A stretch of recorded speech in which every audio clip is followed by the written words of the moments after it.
Question होगा। मैं चाहता हूं दोस्तों पैसेज सेक्शन को छोड़ के मैं डायरेक्टली दोस्तों क्वेश्चन आंसर की ओर मूव कर रहा हूं भाई, ठीक है। मैं पैसेज सेक्शन को छोड़ के मेरे भाई आपके स्क्रीन पे डायरेक्टली क्वेश्चन की ओर मूव कर रहा हूं। आपके पेपर में टोटल आपका 30 क्वेश्चन ऑब्जेक्टिव आएगी। तो मेरे दोस्तों मैं 40 क्वेश्चन को करेक्शन किया हूं, क्योंकि 10 क्वेश्चन मैं पैसेज में डाल दिया था तो उसको रिमूव कर दिया हूं। तो आइए सर आपके स्क्रीन पे पहला क्वेश्चन है भाई कि which of the following is not used in note making. मेरे लाडला जो क्रैश कोर्स या फाउंडेशन कोर्स से जुड़े होंगे उनको बहुत ही अच्छी तरह से पता है कि which of the following is not used to. हम लोग दोस्तों जब भी हम लोग नॉट मेकिंग लिखते हैं उसमें हम लोग यूज करते हैं किसके बारे में लाडला, तो बताएंगे सर एब्रिविएशन के बारे में यूज करते हैं, कीवर्ड करते हैं, टाइटल डालते हैं, पर हम लोग कभी डेट नहीं डालते हैं। इस बात को याद रखिएगा, ठीक है। चलिए आपकी स्क्रीन पर अगला क्वेश्चन सर कि which of the following is not A part of summary writing. आपसे पूछा गया सर इन चारों में से कौन समरी राइटिंग के अकॉर्डिंग नहीं आता है। समरी राइटिंग के अकॉर्डिंग कौन नहीं आता है, तो बताएंगे sir using your on word.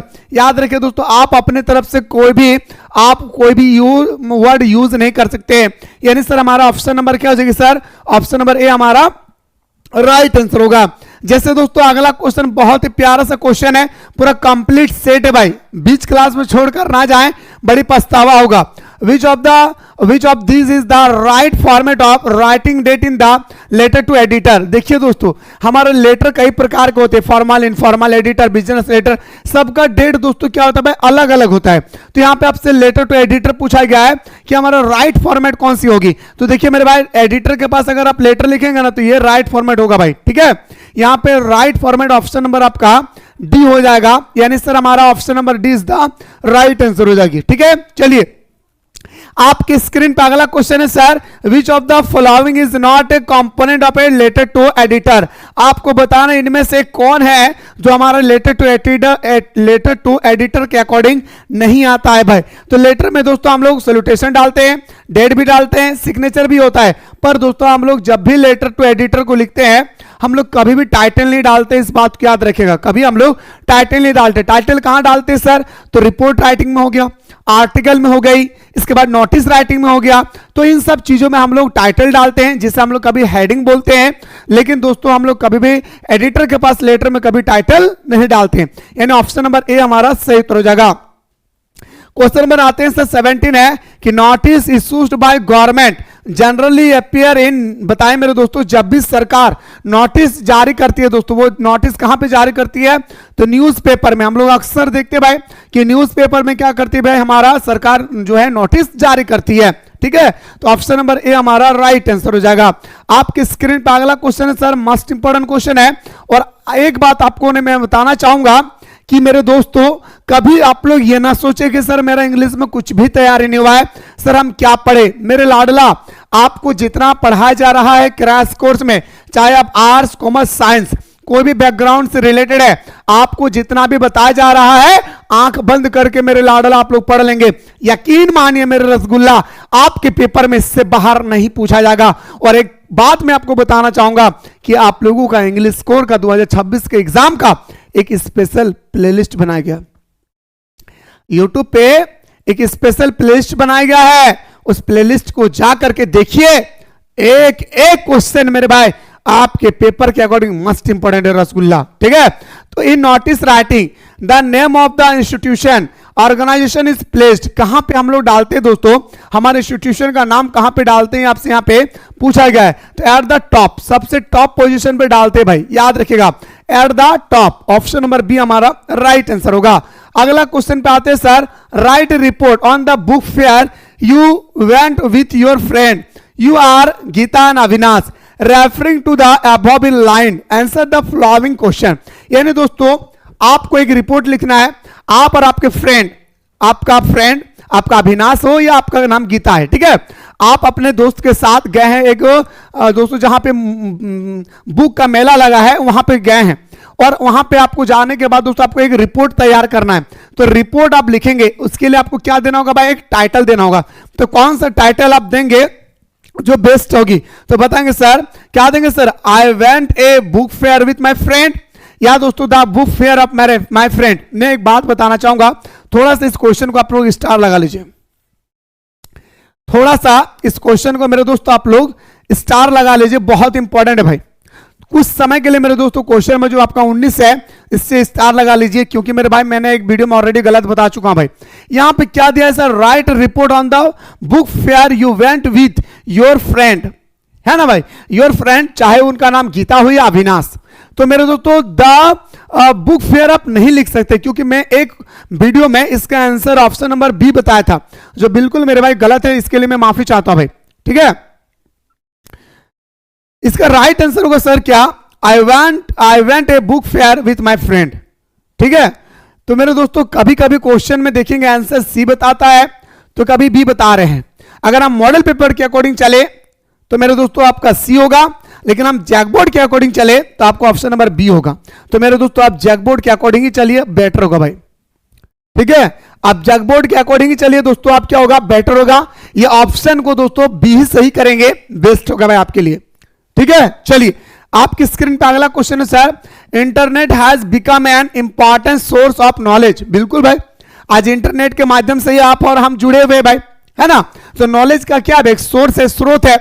And research today students who wish to do well need access the internet.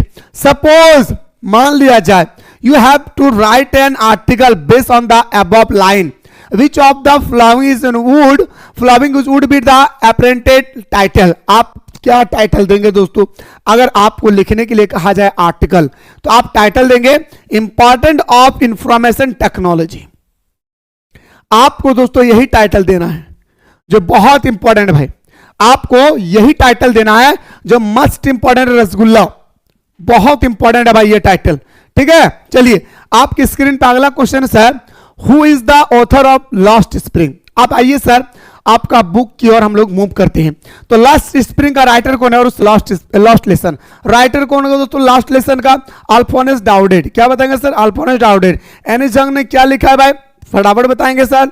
हमारा एनिस जंग लास्ट स्प्रिंग लिखा है, बताएंगे मेरे भाई सही कह रहा है या गलत, कमेंट में बताएंगे। क्वेश्चन नंबर आपकी स्क्रीन पे 22 पूछा गया sir, what did Hemal say about French language is the last lesson. क्या कहा गया, French language is the most beautiful language, French language is the clearest language, French language is the logical language. यानी sir हमारा option number क्या हो जाएगा sir, option number D आपका right answer हो जाएगा। चलिए गुरुजी आपके स्क्रीन पे अगला क्वेश्चन है सर 23 है, where has Saheb and his family come from. मेरे दोस्तों साहेब और उसका पूरा परिवार कहां से आए थे भाई, ये आपसे पूछा गया तो बताएंगे सर बांग्लादेश का राजधानी ढाका, यानी ऑप्शन नंबर हमारा ए इसका राइट आंसर हो जाएगा। आइए रसगुल्ला आगे बढ़ते हैं सर। अगला क्वेश्चन कहा गया 24 में कि what are Saheb and his family friend compared to. मेरे दोस्तों साहेब और उसका जो फ्रेंड है भाई इसकी तुलना किया गया था भाई, साहेब और उसका जो फ्रेंड थे उसकी तुलना किया गया था मॉर्निंग बर्ड्स की तरह। किसकी तरह भाई, मॉर्निंग बर्ड्स की तरह। याद रखिएगा किसकी तरह तुलना किया गया था रसगुल्ला, तो बताएंगे सर मॉर्निंग बर्ड्स की तरह तुलना किए गए थे। यानी सर हमारा ऑप्शन नंबर क्या हो जाएगी, ये हमारा राइट आंसर होगा। आपके स्क्रीन पर अगला क्वेश्चन है सर 25 है, which city is famous for glass Bengal industry. कांच की चूड़ी बनाने के लिए कौन सा शहर प्रसिद्ध है, फिरोजाबाद। याद रखिएगा दोस्तों मुकेश, फिरोजाबाद। ऑप्शन नंबर हमारा क्या हो जाएगा सर, सी हमारा राइट आंसर होगा। आपके स्क्रीन पे अगला है सर कि what does Mukesh want to become. यानी दोस्तों आपसे पूछा गया कि आखिर मुकेश जो थे वो क्या बनना चाहते भाई, है ना। माना कि मुकेश हमारा कांच की चूड़ी बनाने वाले फैमिली से रिलेटेड थे, लेकिन उनका सपना क्या था, तो मोटर मैकेनिकल। क्या मेरे भाई, मोटर मैकेनिक। ऑप्शन नंबर हमारा क्या हो जाएगा सर आपका, ऑप्शन नंबर डी हमारा राइट आंसर होगा। आपके स्क्रीन पे क्वेश्चन नंबर 27 है sir, how old was Douglas when his father took him to the beach in California. मेरे दोस्तों हम सभी को पता है कि डीप वाटर का राइटर हमारा विलियम डोगलस है, और विलियम डोगलस अपने पापा के साथ, याद रखे भाई किसके साथ, अपने पापा के साथ मेरे दोस्तों जब वो 3 से 4 साल के बीच में थे, कितने मेरे भाई 3 और 4 ईयर के थे, याद रखिएगा, तब वो समुद्री तट जाते कहां पे, कैलिफोर्निया का। कहां पे मेरे भाई, याद रखिएगा कैलिफोर्निया का। क्या हो जाएगा सर हमारा, ऑप्शन नंबर हमारा बी इसका राइट आंसर होगा। आपकी स्क्रीन पर अगला क्वेश्चन है सर, क्वेश्चन नंबर 28 है सर कि those 9 feet for Douglas were more like, यानी दोस्तों 9 फीट की गहराई में जो 18 साल के लड़का ने धक्का लगाया था YMCA पुल में, तो हमारा विलियम डोगलस 9 फीट की गहराई चले गए थे। तो विलियम डोगलस को कितना फीट महसूस हो रहा था? 90 फीट महसूस हो रहा था भाई। कितना फीट मेरे भाई? तो बताएंगे सर 90 फीट महसूस हो रही थी। ऑप्शन नंबर सी हमारा राइट आंसर होगा। आपकी स्क्रीन पे अगला क्वेश्चन है सर, और आपके सामने एक स्टेटमेंट है भाई, ठीक है, और इस स्टेटमेंट को आपको रीड करना है, और रीड करने के बाद मेरे दोस्तों इसका आंसर आपको सही तरीके से लगाना है। मैं आपको साधारण भाषा में समझा रहा हूं, समझने के प्रयास कीजिएगा, चुटकी में सॉल्व कर लेंगे आप। Fisherman in the cold sea, मछली पकड़ने वाला समुद्री मछुआरा। Would not harm to whale, जब पूरी दुनिया, हमारे पब्लू नेरुदा कहता है जब मैं 12 तक काउंट करूंगा, कीपिंग क्वाइट, सुने ना टॉपिक मेरे दोस्तों, पब्लू नेरुदा कहते हैं जब हम 12 तक काउंट करेंगे, 12 तक काउंट करने के बाद जब पूरी दुनिया शांत हो जाएगी, तो मछुआरा जो है मछली नहीं पकड़ेंगे, मैंने हमारा वेल्स मछली को कोई हानि नहीं पहुंचाएंगे, है ना। आगे कहते हैं and the man gathering salt, और दोस्तों जो नमक बटोर रहे थे वो कुछ पल के लिए नमक नहीं बटोरेंगे, और वो अपने आंखों से अपने हाथ के छाले को देख सकते हैं। Would look at his hot hand, वो अपने छाला को देख सकते हैं। आई sir, who is the poet of the given extra, poem का नाम क्या भाई मेरे दोस्तों? पोएट का पब्लू नेरुदा, पोएट का नाम क्या भाई? पब्लू नेरुदा। कीपिंग क्वाइट, याद रखिएगा 12 तक काउंट करते भाई। What does the poet expect the fisherman to do, किसके बारे में बताएगा सर मेरे दोस्तों? जब वो 12 तक काउंट करेंगे किसके बारे में? तो बताएंगे sir not to harm the whales, यानी दोस्तों जब हम शांत रहेंगे तो मछुआरा वेल्स मछली को हानि नहीं पहुंचाएंगे। आशा करियो रे दादा हमर दादी, दीदी कहबो ना तोहनी के हमारे बतवा बुझल पा रही रे भाई, उम्मीद करियो रे दादा कि तोहनी हमारे बतवा बुझल पा रही। आपके एग्जाम में ऐसा ही क्वेश्चन आएगा, बेफिक्र होकर स्टडी करे भाई, ठीक है। चलिए सर आपकी स्क्रीन पे अगला क्वेश्चन है sir 31, the man gathering salt who look at his heart. बताए दोस्तों बहुत इंपॉर्टेंट क्वेश्चन पूछा गया है आपके स्क्रीन पे भाई, जबरदस्त क्वेश्चन भाई आपकी स्क्रीन पे, फटाफट बताइए 31 क्या पूछा गया दादा 31 में? कि the man gathering salt would look hit his heart hand, यानी सर हमारा ऑप्शन नंबर क्या हो जाएगा सर? ऑप्शन नंबर हमारा बी इसका राइट आंसर होगा। क्या होगा सर? ऑप्शन नंबर बी हमारा राइट आंसर होगा। आपके स्क्रीन पे अगला क्वेश्चन है सर, क्वेश्चन नंबर 32 है, which of the following poem is written by Stephen Spender. अच्छा, स्टेफन स्पेंडर ने कौन सा पोएम लिखा है ये आपको बताना होगा। स्टेफन स्पेंडर दोस्तों क्या माय मदर 66 लिखा है? नहीं। कीपिंग क्वाइट तो पब्लो नेरुदा, माय मदर 66 तो दोस्तों कमला दास लिखा है। एन एलिमेंट्री क्लासरूम इन सलम, ये लिखा है दोस्तों स्टेफन स्पेंडर ने भाई, ठीक है। अगला, the paper seeming boys with rat's eyes means the boys is, क्या बताना भाई? और सबसे पहले तो भाई 33 का आप लोग कमेंट में आप लोग बताएं कि आखिर ये टॉपिक, ये क्वेश्चन किस टॉपिक से लिया गया है? तो बताएंगे sir thin hungry and weak. Option number हमारा क्या जगह सर? बी हमारा राइट आंसर होगा। अगला क्वेश्चन है sir, the poet Kamala Das was driving for her.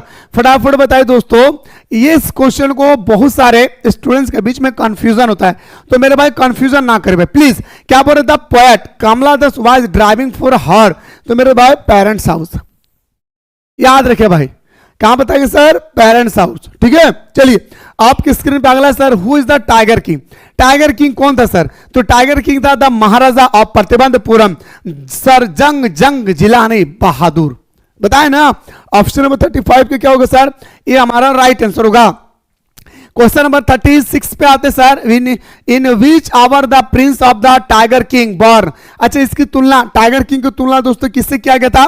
तो बताएंगे सर हमारा बुल एंड हॉर्स से, यानी सर हमारा ऑप्शन नंबर क्या जगह? ए हमारा राइट आंसर होगा। चलिए रसगुल्ला आपके स्क्रीन पे अगला क्वेश्चन आते हैं, how many time John did तिसानी दोषी। तो मेरे दोस्तों बताएंगे सर 9 टाइम जॉन। एक बात मैं आपको बताना चाहूंगा, यहां पे क्वेश्चन आएगा आपके पेपर में कि आखिर तिसानी दोषी हमारा तमिलनाडु से यात्रा करके अंटार्कटिका पहुंचती है, तो अंटार्कटिका जो पहुंचती है वो किससे वो अपने जर्नी को कंप्लीट करते हैं? बस, एरोप्लेन, वाटरशिप। आपके एग्जाम में आएगी क्वेश्चन भाई, इसलिए इसे भी आप लोग याद रखिएगा। याद रखिएगा भाई, बहुत इंपॉर्टेंट क्वेश्चन है भाई। आपकी स्क्रीन पे अगला क्वेश्चन है, विच programme was headed by Canadian Geoff green. मेरे दोस्तों जियोफ ग्रीन ने कौन सा प्रोग्राम का दोस्तों नेतृत्व किया था? Students on ice, students on sea, student on ice, या सॉरी सेलिब्रिटीज, ये तो ऑप्शन नहीं होगा भाई। हाँ ना भाई, ये समुद्र बराबर नहीं होगा, तो ऑप्शन नंबर क्या हो जाएगा सर? 38 का ऑप्शन नंबर हमारा राइट आंसर होगा sir, A is the right answer. अगला, हु वाज डॉक्टर सदाओकी। सदाओकी क्या था भाई? एक जापानीज डॉक्टर था। एक बात मैं आपको बताना चाहूंगा कि आखिर वो कितने साल की उम्र में जापान जाते हैं पढ़ाई करने के लिए, ठीक है, और कितने साल की उम्र में वो पढ़ाई करके वापस आते हैं अपना देश। दो क्वेश्चन याद रखिएगा। मैं आपको एक बताना चाहूंगा, 30 ईयर में वो आते हैं और 22 में जाते होंगे, है ना। मेरे दोस्तों उनका मोहब्बत हो जाती है हाना से। तो हाना कहां के निवासी थे? जापान। हाना का मुलाकात आखिर हमारे डॉक्टर सदाओकी के साथ कहां पे होती है? तो प्रोफेसर हाउस के, कहां पे? अमेरिकन प्रोफेसर हाउस, याद रखिएगा, ठीक है। जिस यूनिवर्सिटी में दोनों स्टडी कर रहे थे, उनका जो प्रिंसिपल थे, उन्हीं के घर में उन दोनों का मुलाकात होती है भाई। बहुत इंपॉर्टेंट है भाई, ठीक है। चलिए सर अगला क्वेश्चन बात करते हैं। और हाँ, जिस सोल्जर का मदद किए थे अमेरिकन सोल्जर का नाम क्या था? टॉम, ठीक है ना। आपके स्क्रीन पे अगला है सर, वेयर डिड सदा मीट हाना। सदा और हाना दोस्तों दोनों कहां पे मुलाकात किए थे? तो बताएंगे सर दोनों मुलाकात किए थे रसगुल्ला कहां पे? तो मोहब्बत से बताएंगे सर हमारा जापानीज थे दोनों, लेकिन दोस्तों अमेरिकन में जाके दोनों मोहब्बत से मुलाकात करते। दोस्तों आप लोग ऐसा कतई नहीं करेंगे भाई। दोस्तों मैं आपको बताना चाहूंगा, यहां पे 30 क्वेश्चन आप लोगों को नजर आया होगा, 40 है, लेकिन 10 क्वेश्चन मैं पैसेज में डाला था, आप लोग एक बार देख लेंगे। अब मेरे भाई सब्जेक्टिव बताने वाला भाई, सब्जेक्टिव जो है वो 50 मार्क्स का है। सब्जेक्टिव मेरे दोस्तों आपका लिटरेचर सेक्शन अलग होगा भाई, ध्यान से देखेंगे, लिटरेचर सेक्शन अलग होगा, पैसेज सेक्शन अलग होगा, इसके बाद दोस्तों आपका सब्जेक्टिव होगी, ठीक है। तो मेरे दोस्तों चलिए हम लोग लिटरेचर सेक्शन और आपका पैसेज सेक्शन ये आपको राहुल सर कवर करवाएंगे। चलिए मेरे दोस्तों मैं अभी आपको बताऊंगा सब्जेक्टिव क्वेश्चन की ओर, ठीक है। और वीडियो देखने के बाद कैसा फील हो रहा है भाई, कमेंट सेक्शन में जरूर दबा के कमेंट करें, क्योंकि दोस्तों अभी जो आप लोगों के लिए मेहनत हो रही है, हम आंख बंद करके मेहनत कर रहे हैं, कई रातों को दिन में बदल रहे हैं, तब जाके दोस्तों इस प्रकार का वीडियो मैं आप लोगों तक पहुंचा पा रहा हूं। इसलिए आपके लिए जब इतना कुछ कर रहा हूं तो आपका भी फर्ज बनता है मेरे भाई कि आप वीडियो को जरूर लाइक करके जाएं।